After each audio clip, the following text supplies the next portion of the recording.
खण्डनं समस्तपापखण्डनं स्वभक्तचित्तरञ्जनं सदैव नन्दनन्दनं सुपिच्चगुच्छमस्तकं सुनादवेणुहस्तकम् अनरङ्गसरङ्गसागरं नमामि कृष्णनागरं भोभरावतारकं भवाब्धिकर्मधारकं यशोमतिकिशोरकं नमामि चित्तचोरकं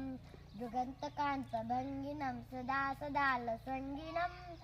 दिने दिने नवं नवं नमामि नन्दसम्भवं सदैव पादपङ्कजं मदीयमानसे निजं ददानमुत्तमालकं नमामि नन्दबालकं समस्तदोषशोषणं समस्तलोकपोषणं समस्तगोपमानसं नमामि नन्दलालसं रामकृष्ण।